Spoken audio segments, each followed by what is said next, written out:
This is Doc Gilberg, cutman for top-tier professional boxers, with another video about ringside management of cuts. This video addresses the secondary application of Avitene. Those of you who are practicing and experienced in cut work, you've developed a certain style, a rhythm, a series of steps that you follow every time you work a corner. And for those of you who are relatively new to the profession, developing that rhythm helps make more efficient use of your limited time, as every second counts. That style includes how you handle a cut. I think it's safe to say that most bleeding cuts can be controlled with just applying direct pressure. Having said that, however, I can acknowledge the importance of applying direct pressure to a cut, but my personal preference is to use adrenaline with every cut, regardless of how small it might be. In previous videos, I explained the difference between how adrenaline and Avitene work, and I demonstrated my technique of utilizing adrenaline-soaked swabs for approximately 20 seconds, followed by application of Avitene sponge for 20 seconds, and finished with a plug of cold Vaseline. This video focuses on a modification of that last step, in which I will discuss applying a mixture of Avitene and Vaseline. If you're watching this, you're probably someone who takes your responsibility as a cut person seriously, and you may find this information interesting. In fact, it might even change the way you practice your skills.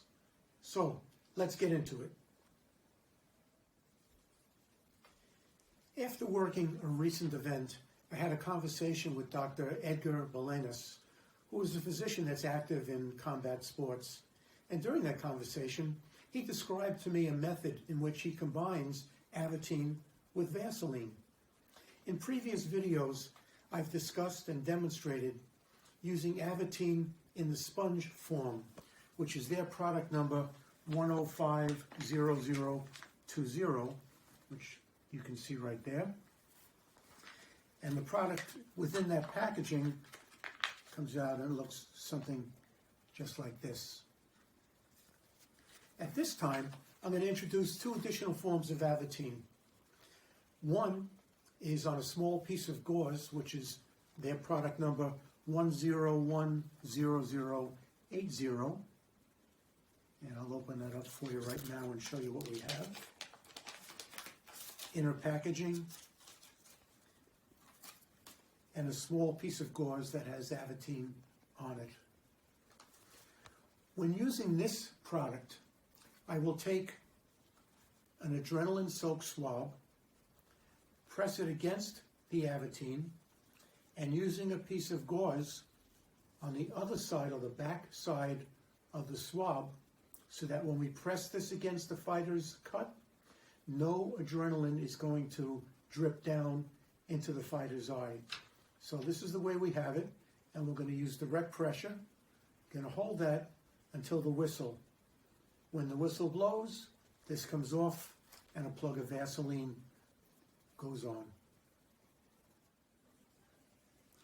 Utilizing this technique will allow the adrenaline to penetrate into the cut, as well as leaving Avitene in place, in direct contact with the cut, and then leaving a little bit of Vaseline on top will keep that Avitene in contact with the cut even as the fighter returns to action. I'd recommend that you look at some of the earlier videos that we've produced about using Avitene and adrenaline. At this point, though, I want to introduce the other form of Avitene, and that is in the powder or flower form. And here it is. It's product number 1010020. And if we take out the inner packaging, it's a little white powder inside. I'm going to go into this in detail in a few moments, but this product is going to be the focus of this presentation. And here's the additional step that I want to discuss with you. This is about using the powder form of Avitene. Before we begin, though, I want you to understand that using this product can add a significant additional expense to your supplies. I would only recommend it if you'll be working in a high-risk bout in which a stoppage due to a cut is just not an acceptable risk. I suppose that if a fighter is looking at a purse of hundreds of thousands or millions of dollars, then spending an additional couple of $100 to improve their ability to complete the rounds is well worth it. This form of Avitene is different. The Avitene powder or flour is comprised of very fine particles. I'll show you right now. Open this up, create a little space, and put some of this out here. And that's what it looks like. I prepare it like this, and after it's prepared, I'm going to keep it separate from the regular Vaseline that I'm going to use between rounds. Let me show you how we do this. A regular little bit of Vaseline, and we'll put it into this little cup, and we're going to mix it up.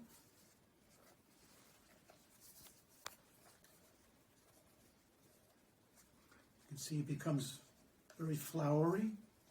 We're going to actually add a little bit more into this, and then a little bit more of the Vaseline.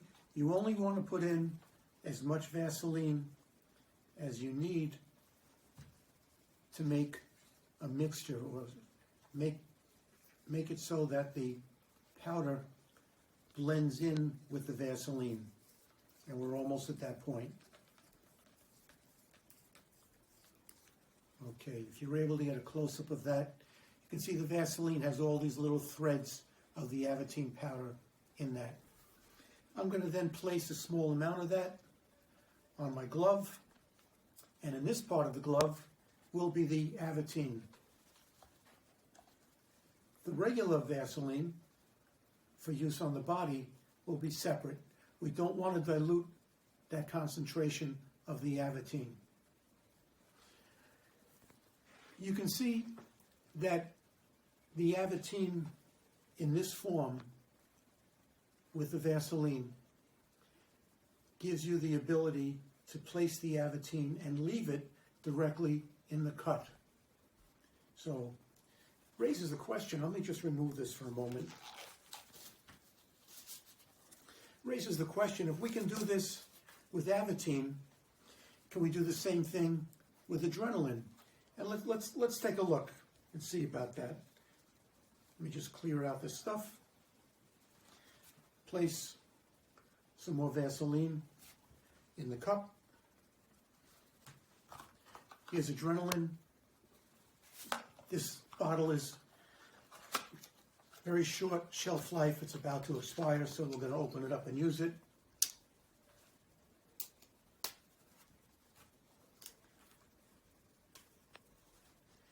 The other videos demonstrate how to draw up the adrenaline, which we're doing here right now. And I'm going to squirt some of it in here. Needle, very dangerous. Safety cap, safe. Now we're going to attempt to mix this. So we're mixing, and did it mix? No, it did not. So this is not going to give us the kind of results that we would like. It's not giving us the same blend that we were able to get with the Avitene and the Vaseline. This additional application of Avitene should be permissible within the jurisdiction of any commission that permits the use of Avitene. Now, there are other products out there that are approved by various commissions for use in stopping bleeding, and I'm not dismissing their effectiveness. This presentation was strictly about an additional way to utilize Avitene. And while I've not personally used this technique yet, it does seem to be logical and effective as an addition to the ringside management of cuts, and I will certainly use this technique when working my next high-risk fight, always keeping the fighter ready for one more round. I hope you have found this helpful, and I welcome your questions and comments. Thank you.